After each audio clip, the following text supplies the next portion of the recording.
Eh bien le bonjour, ici Django, bienvenue dans cette nouvelle vidéo. On a un article aujourd'hui de The Gamer qui nous dit le PDG de Take-Two dit que les jeux devraient être faits par des humains, pas par l'IA.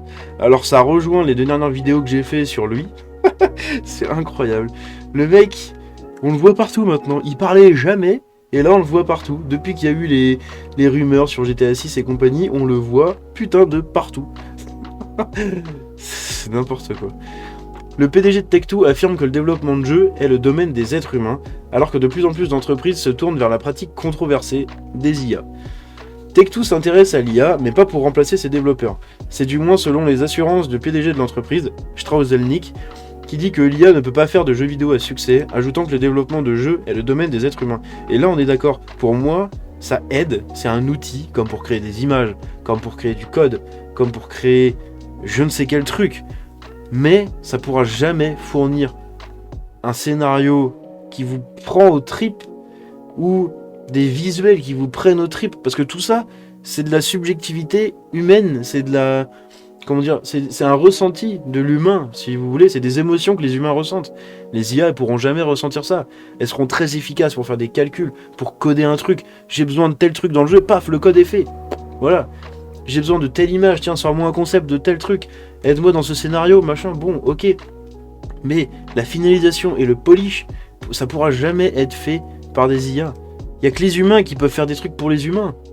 C'est logique. Cependant, il n'exclut pas l'utilisation de l'IA pour les développeurs à faire un travail meilleur et plus efficace. Voilà, c'est plus efficace en se référant aux outils associés par l'IA. Il n'est pas clair si elle a imposé des limites à la façon dont l'IA peut être utilisée dans le développement, bien que, étant donné qu'il doute que l'IA le rendra plus facile pour faire de bons jeux, il semble peu probable que nous commencions à voir de l'art de l'IA dans Grand Theft Auto 6. Ah, franchement, si on commence à avoir des visuels faits par Midjourney ou un truc comme ça dans GTA 6, bon, le seum. Hein. 2 milliards pour ça, ça fait mal. Hein. Comme l'a repéré PC Gamer, ses commentaires proviennent d'une séance de questions et réponses avec les investisseurs de Take-Two. Les développements les plus récents en matière d'IA sont surprenants et passionnants pour beaucoup, dit Zelnick. Ils sont excitants pour nous, mais pas du tout surprenants. Notre point de vue que l'IA nous permettra de faire un travail meilleur et de faire un travail plus efficace. Vous parlez d'outils et ce sont simplement des outils meilleurs et plus efficaces. J'aimerais pouvoir dire que les progrès de l'IA faciliteront la création de succès, évidemment pas. Les hits sont créés par le génie, et l'ensemble des données plus le calcul et les grands modèles de langage ne sont pas synonymes de génie. Le génie est le domaine des êtres humains, et je crois qu'il le restera. Là-dessus, on est d'accord. Vous voyez, je vous l'avais dit, je kiffe sa façon de penser à Zelnick. Je kiffe pas comment il gère ses business, mais je kiffe sa façon de penser et son mindset, si on peut dire ça comme ça.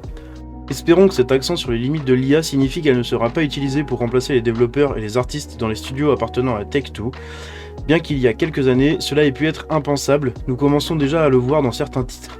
Ion Life a été appelé pour cela l'année dernière. Ouais, c'est vrai qu'ils avaient fait appel à des artistes, enfin des artistes non, du coup ils avaient viré des artistes pour remplacer par de l'IA. Et avec les différentes œuvres d'art éparpillées autour de la chambre du joueur étant générées par l'IA, avec tous les signes révélateurs, doigts supplémentaires, yeux bizarres, etc.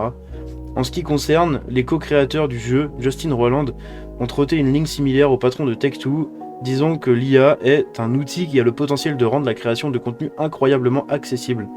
C'est vrai, mais bon, pour des studios comme ça, qui ont des gros budgets, bon, faites au moins appel à des artistes humains, quoi. D'une, ça fait taffer des gens, ok, ça coûte cher. Sauf que le travail est de qualité, quoi. Les doigts sont finis, et les yeux sont normaux, n'est-ce pas ? Cependant, une distinction claire est celle que Take-Two soulève ses limites et indique clairement que la partie intelligente de l'intelligence artificielle doit provenir d'êtres humains. Espérons que ces débuts humains seront payés et que leurs œuvres d'art seront respectées. Étant donné que GTA 6 est en développement depuis toujours, il est prudent de supposer que cela est fait par de vrais êtres humains.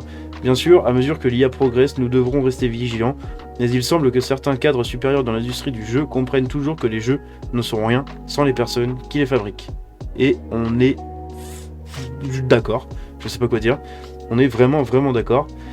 C'est ma pensée aussi. Et je trouve ça dommage quand justement dans Ion Life on remplace pour faire une déco de chambre d'enfant. Voilà.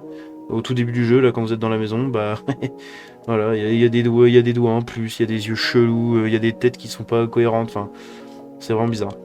Voilà, c'est tout ce que j'avais pour aujourd'hui. J'espère que ça vous a plu. Et si c'est le cas, vous pouvez la liker, vous abonner. Vous pouvez me suivre sur Twitter. Sur ce, je vous dis à bientôt. C'était Django. Ciao.